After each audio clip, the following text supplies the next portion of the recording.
श्री राम राम रघुनंदन राम राम श्री राम राम भरताकृत राम राम श्री राम राम रणकर्कश राम राम श्री राम राम शरणं भव राम राम। माता रामो मत् पिता रामचंद्रः स्वामी रामो मत् सखा रामचंद्रः सर्वस्वं मे रामचंद्र दयाकर नान्यं जाने लक्ष्मणे लक्ष्मणो यस्या वामे चारुमदात्मजा पुरुषो मारुति यस्या तं वन्दे रघुनन्दनं। श्री सन्यासी बाबा की प्रेरणा से बागेश्वर बालाजी के चरणों में आशीर्वाद से मध्याह्न वेला के बाद प्रारंभ होने जा रहा है। सुबह प्रातः काल 9-10 बजे से बैठे श्रद्धालुगण परेशान हो रहे हैं, दुखी हो रहे हैं, शारीरिक पीड़ा से भी ग्रसित हो रहे हैं, श्रम बहुत हो रहा है, शारीरिक और मानसिक धैर्य बहुत अत्यधिक हो रहा है। सब्र का फल मीठा तो होता है, मानते ही नहीं है यार, लेकिन अब कितना मीठा होगा ये तो तुम्हारे सब्र पर ही पता चलेगा। बहुत धैर्यता के साथ आप बैठे हैं। हम अपने समय अनुसार प्रातः काल 10 बजे की घड़ी के हिसाब से दिखाओ के बैठो खड़े हैं।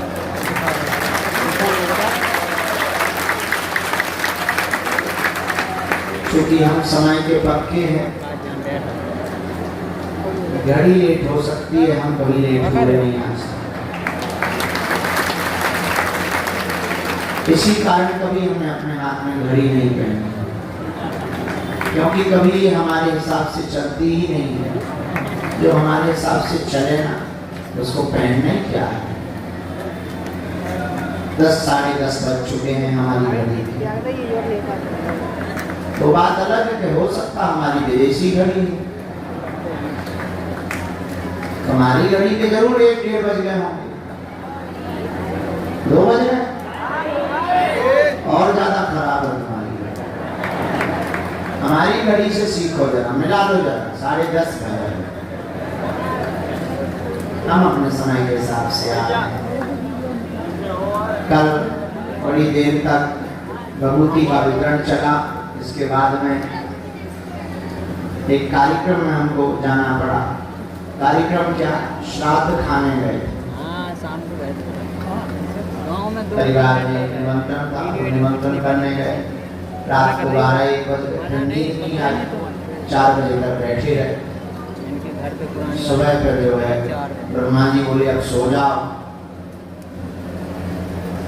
तब जा करके फिर उठ तो जल्दी गए, लेकिन प्रातः काल से ही धाम की मीटिंग है, व्यवस्था की मीटिंग, अन्नपूर्णा की मीटिंग, आने वाली पद यात्रा की मीटिंगें लगातार चल रही हैं। फिर भी जैसे भी करके समय मिल पा रहा है, सब कुछ भगवान चला रहे हैं। आपको थोड़ा समय का 1-2 घंटे का कष्ट जरूर होता है, कुछ पाने के लिए कुछ खोना पड़ता है, तो बालाजी की कृपा पाने के लिए इनका होना पड़ता है।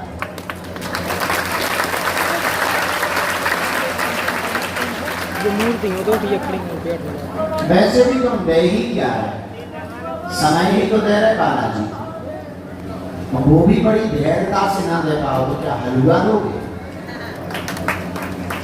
हमारे हमसे कोई पूछे कि आप बालाजी को देते क्या, हम बालाजी को टाइम ही कर देते हैं। हमारे पास कुछ है नहीं देने तो पर उनको दे ही क्या सकते, जिनसे मांगने आए उनको देंगे ही क्या। बेकारी से कोई भीख मांगे तो दो ही देते, बड़ा मजाक का पात्र बने। हम सब याचक, देने वाले दाता बालाजी, और इसी श्रद्धा भाव से उनको उनकी दृष्टि में रखना चाहिए। हनुमान जी मल्टी टैलेंटेड, क्या है मल्टी टैलेंटेड। मल्टी टैलेंटेड का मतलब सब कुछ उनमें समाया है। भगवान परीक्षा लेता है और परीक्षा होनी भी चाहिए। जो विद्यार्थी पढ़ेगा वही परीक्षा देगा।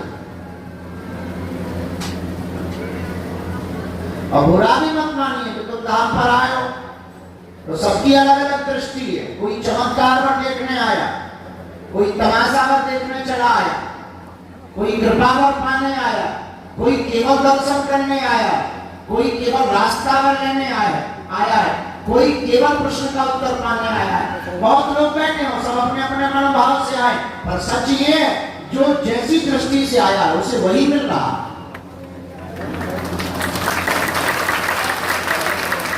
तुम्हारी नजर, तुम्हारी श्रद्धा और तुम्हारा पहला कदम बागेश्वर धाम के लिए जिस दृष्टि से उठा, आपका परिणाम भी उसी नजर से होगा। ये बात तय है कि तुम्हारा अगर आज का दिन खाली है तो निश्चित है कि कल का परिणाम भी खाली निकलेगा। आज बीज बोओगे तो कल पेड़ काटोगे।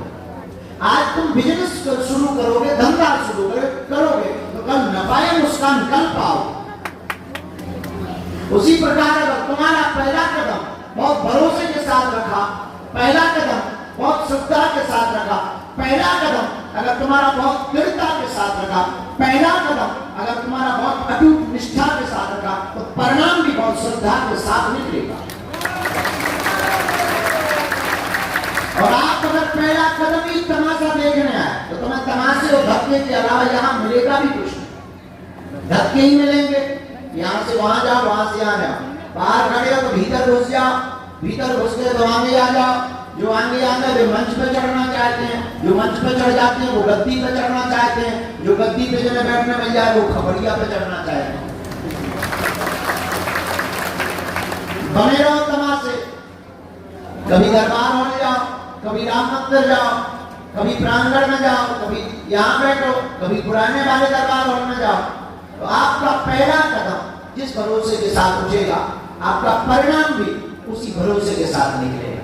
ये तुम्हें तय करना है कि तुम केवल तमाशा देखने आए, या तुम कोई बात कुछ लेने आए, या केवल तुम पूछने आए। ये तुम्हारा निर्णय है कि तुम क्या करने आए। हमसे कोई बात पूछे कि फायदा किसमें है, तो तुम ना कुछ लेने आओ, ना तुम कुछ देखने आओ, ना तुम कुछ जानने आओ, ना तुम कुछ पता करने आओ, ना तुम कोई उत्तर पाने आओ। तुम तो हनुमान जी का होने के लिए आ जाओ। और अगर तुम इनका होने के लिए आ गए तो सब सिस्टम तुम्हारे कंट्रोल। ठीक ऐसे समझो, मुख्यमंत्री मित्र बनाने के मंत्री तुम्हारे मित्र हो गए। मुख्यमंत्री तुम्हारा मित्र होगा, मंत्री अपने आप सुनेंगे। प्रधानमंत्री तुम्हारा मित्र होगा, मुख्यमंत्री अपने आप सुनेंगे। उसी प्रकार सुप्रीमो पावर हनुमान जी तुम्हारे होंगे तो बाकी सब अपने आप सुनेंगे। अब ये बात हमें कहनी चाहिए कि नहीं, शायद हम खंडन भी नहीं कर रहे हैं, पर तुम्हारे मन में कोई दुविधा भी नहीं देना चाह रहे, फिर भी हम बोल रहे हैं। हमारी ज्यादातर इनसे ही बनती है, बालाजी से उनसे बनती है तो सन्यासी बाबा हमारी सुनते हैं। लोगों को हमारे बारे में धारणा गलत है कि इनकी बात सन्यासी बाबा से होती है या इनकी सन्यासी बाबा से ज्यादा बनती है। नहीं, सन्यासी बाबा ने हमें बालाजी से जोड़ा, और जब हम उनसे जुड़ गए, जब हमारी उनसे ट्यूनिंग ठीक ठाक लगने लगी, ये अपने आप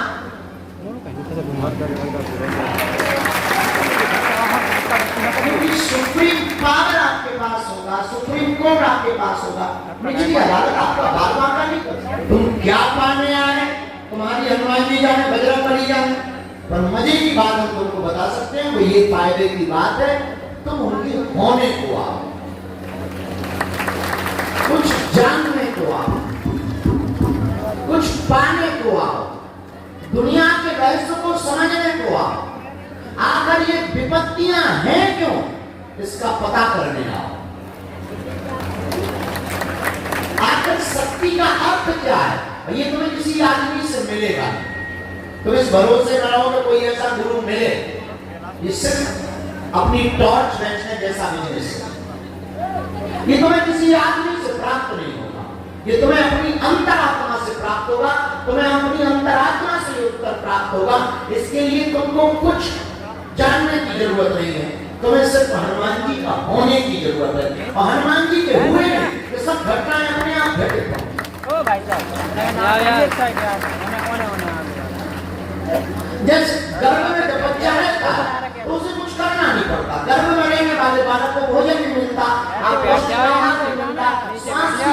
होती है और उसको माँ जो पाती है वो अपने आप बच्चे को मिलता है, उसे कुछ करना नहीं पड़ता, वो गर्भ में पड़ा है 9 महीने। बात ठीक है कि वो अंधेरे में पीड़ा में, लेकिन गर्भस्थ शिशु को कुछ करना नहीं पड़ता, सब कुछ उसे सहज प्राप्त होता है। वैसे ही हमारा मानना है कि कोई अपनी एक साधक के प्रति कोई साधक समर्पित हो जाए तो फिर साधक को कुछ करना नहीं पड़ता, अपने आप होता चला जाए,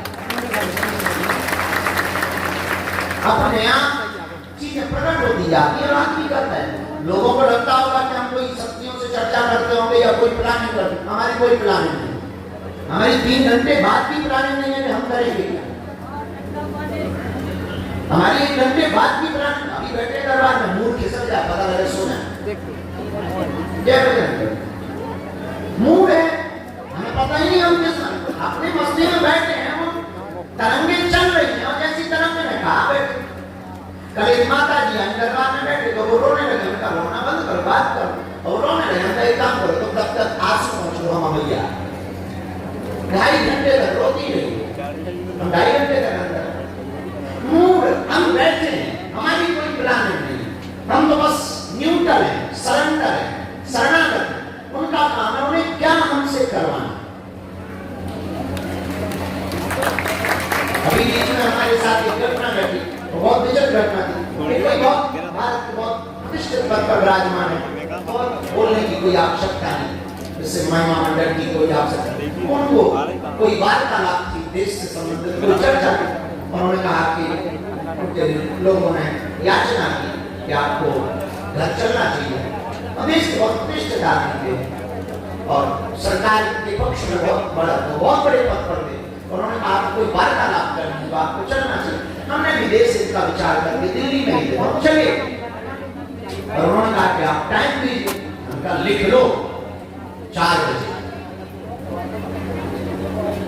बड़ा प्रोटोकॉल, बड़े प्रबंध, लेकिन अपने हनुमान जी पहुंचे 6:30 बजे।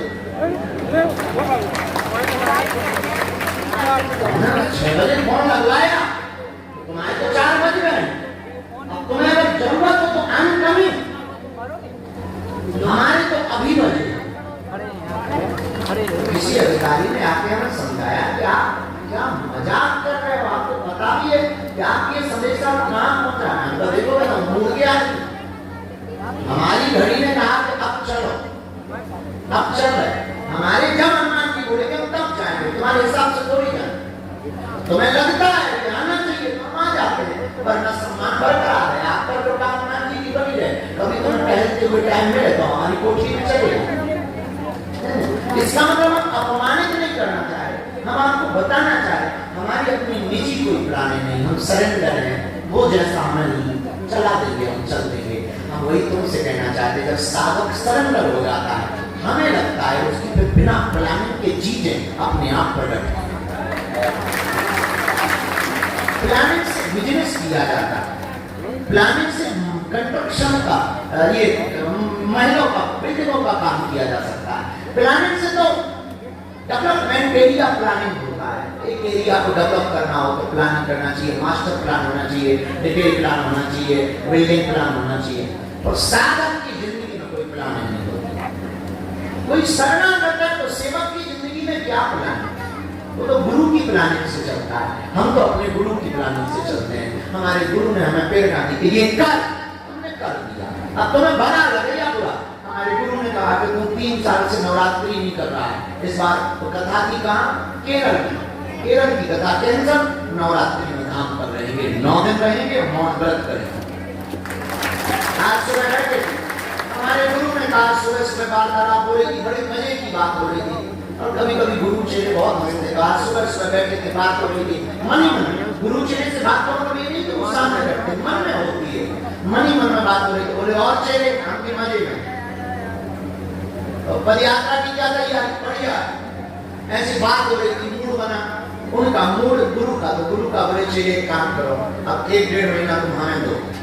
प्लानिंग कर लिया कि 2025 में अपन 1.25 महीने बद्रीनाथ में रहेंगे, बिना किसी से मिले, कोई डेरा डालेंगे, अपनी रोटी बनाएंगे, खाएंगे, पड़े रहेंगे बाहर, बर्फ में आनंद लेंगे, हम गुरु चेला। तो गुरु की प्लानिंग से सेवक चलता है। तुम्हारी एक बहुत बड़ी भूल है, तुम भगवान को पाना चाहते हो नियम के बल पर। ईश्वर को तुम नियम के बल पर मशीनों को पाया जा सकता। परमात्मा बंधन में नहीं, वो बंधन खोलता। परमात्मा तो स्वतंत्र, और स्वतंत्र नहीं तो परमात्मा कैसा? बंधन में तो साधु होते ही नहीं। इसलिए तुम्हारी एक छोटी सी चूक है, तुम भगवान के पास भी आकर के गिनती करते हो, नारियलों की गिनती करते, परिक्रमा की गिनती करते, पेशी की गिनती करते हो, प्रसाद चढ़ाने की गिनती करते हो, नाम जप करने की तुम गिनती करते हो, और तरह तरह की तुमने गिनती बना रखी, फिक्स कर रखी। हम इसके विरोध में नहीं है, पर पक्ष में भी नहीं है। भगवान गिनती से तो कभी कृपा करता नहीं, भगवान तो बिनती से कृपा करता है। उसे गिनती से क्या लेना देना? भगवान भाषा का भी परेशान नहीं है कि तुम्हें कौन सी भाषा आती। अब किसी को मंत्र नहीं आते तो क्या उससे हनुमान जी नहीं मिले? हमारी संस्कृत इतनी शुद्ध नहीं है, फिर भी इनकी दया है। इसका मतलब ये नहीं हम तुम्हें इसलिए बताना चाह रहे हैं, खैर तुम तो पर्चा के लिए बैठे, पर तुम हमारे पास से जाओ, कुछ तो लेके जाओ, कुछ तो लेके जाओ। वही चमत्कार, वही तुम्हारी मन की बातें, वही तुम्हारे बाप का नाम, वही परिचय। क्या ठीक है, अलग है, बात अलग है, लेकिन तुम कुछ ऐसा लेके जाओ तो तुमको पर्चा की जरूरत है। तुम हमसे ऐसा कुछ पालो तो तुम्हें दरबार में जाने की जरूरत ना पड़े। तुम ऐसी कोई साधना पालो तो तुम्हारा घर ही आगे से भान हो जाए। तुम ऐसा कुछ पकड़ लो कि तुम जिस दिन आओ वो दिन मंगल का हो जाए। तुम ऐसा कुछ प्राप्त करो कि दुनिया की बड़ी से बड़ी ताकत तुम्हारी नेत्रों की झलक को देख करके अपने आप चौंक जाए। अब ये अभिमान में कहे या स्वाभिमान में कहे, तुम्हें जो लगे वो मानना। हम तो बहुत न्यूट्रल होकर के बोल रहे हैं। हमेशा गर्व रहता, गुमान रहता, अभिमान नहीं रहता, गुमान रहता है, अपने आप में मस्त रहता है। एक बार अगर दिल्ली भी आएगा तो वो पूछेगा डियर आई एम कमिंग, वो पूछेगा, हमें प्रेस करना चाहेगा। हमें अपने गुरु पर इतना भरोसा है, वो इतना बलवान है। हमें अपने बजरंगबली पर भरोसा है।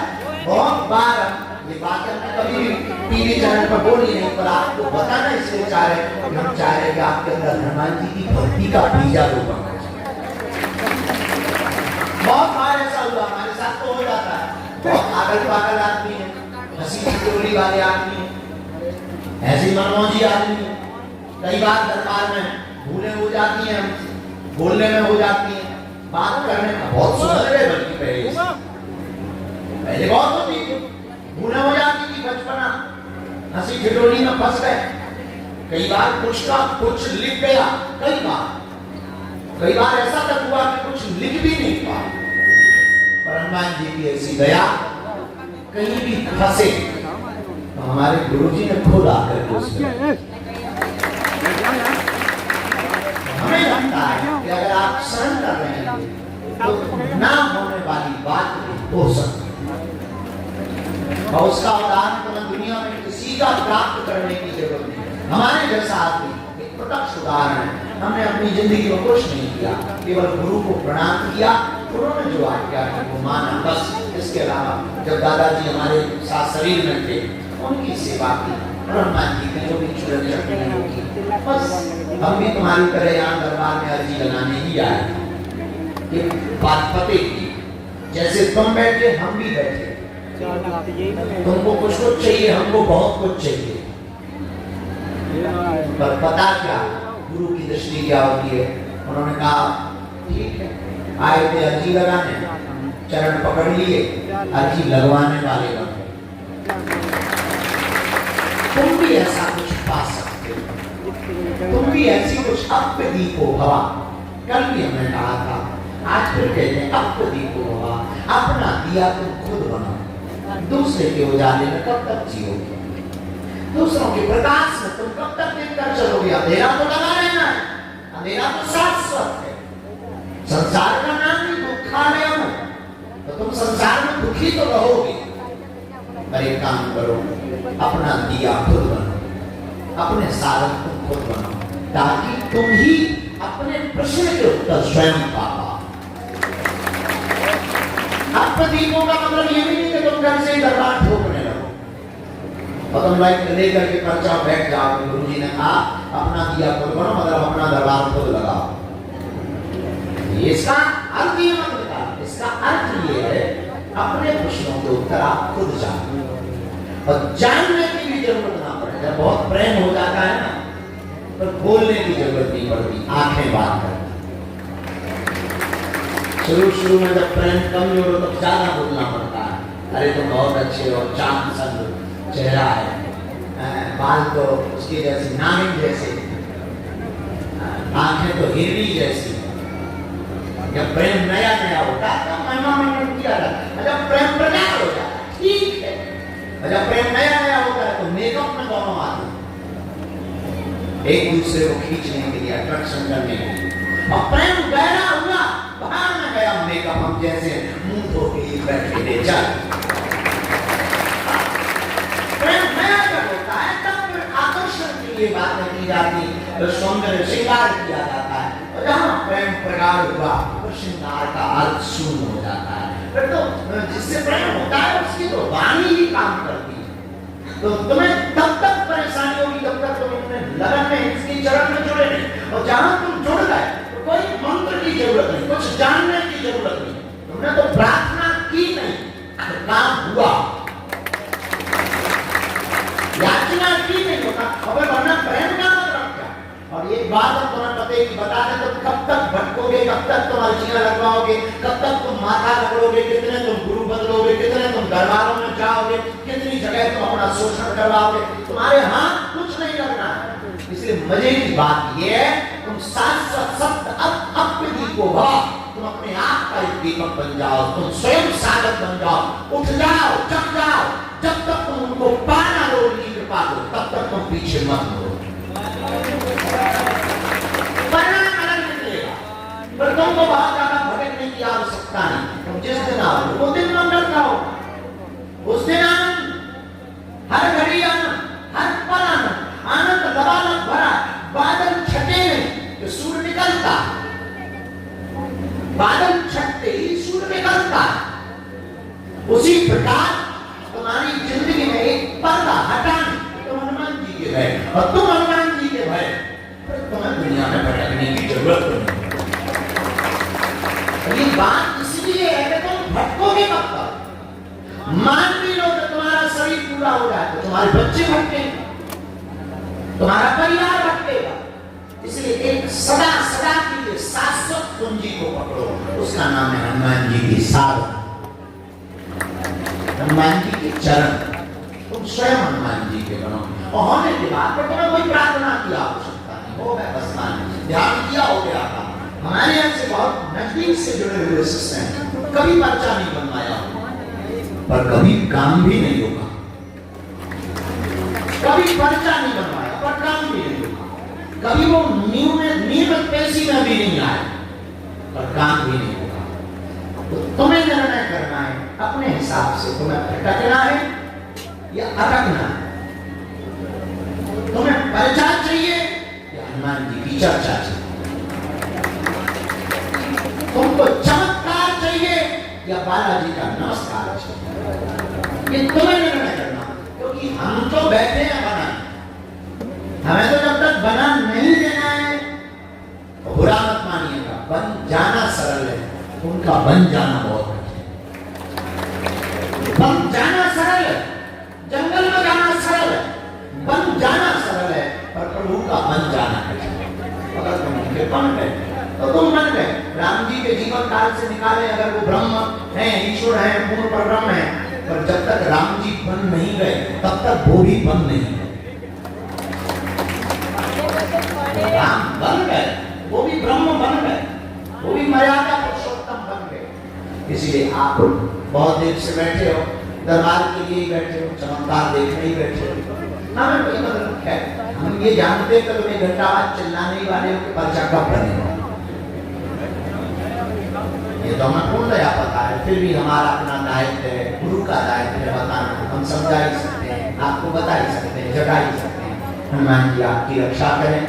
और अगर तुम सच में हनुमान जी के साधक बनना चाहते हो तो एक उपाय है, अगर चाहो तो कर लो। इतने काम किए तो कर लेना, 5 साल में ये बहुत काम किए हैं, ये भी कर लेना।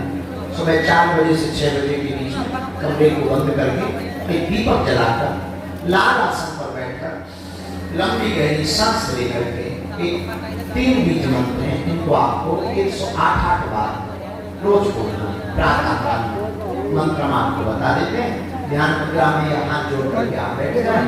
इस 3 मंत्रों को आपको बोलना है।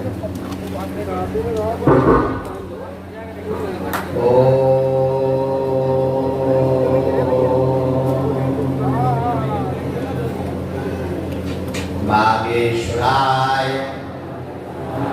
नमः।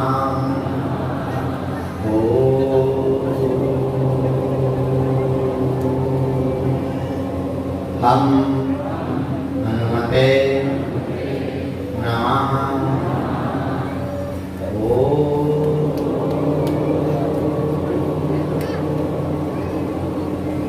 सन्यासी देवाय नमः।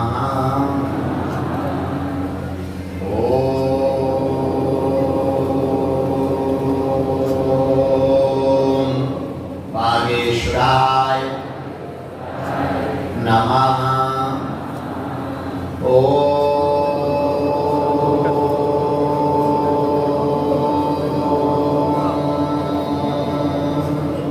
हम हनुमते नमः।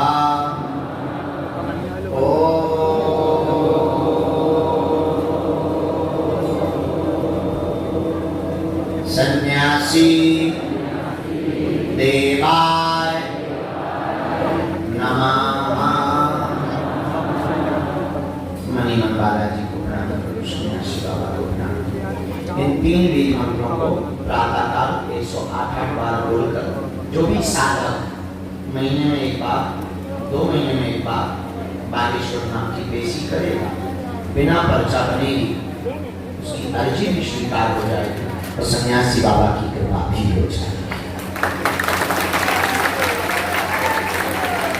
कोई काम विशेष फंस गया, पर्चा नहीं बन पा रहा, मंत्र जाप से भी लाभ नहीं मिल पा रहा, आप 5 आहुति इन्हीं 3 बीज मंत्रों की देना प्रारंभ कर दोगे, बालाजी की सेना पहुंच जाएगी। आज का दरबार में बालाजी के चरणों में मंगल में प्रार्थना करके प्रारंभ करते हैं। आप लोग नाम जपते हुए बैठे हैं, जिनको बुलाया जाए वो ही आएंगे। अंधविश्वास में बिल्कुल भी ना देखकर भरोसा करें। आपने क्या पूछा, हमने क्या लिखा, जो लिख दिया जाएगा, जो कह दिया जाएगा, वो कटने वाला नहीं है। बागेश्वर धाम की समस्त जानकारी कार्यालय से ही है ना। आगामी सूचना ये है कि हम बागेश्वर धाम पर 25 तारीख तक हैं और नवरात्रि में तो मौन व्रत है, लेकिन नवरात्रि के बाद 24 तारीख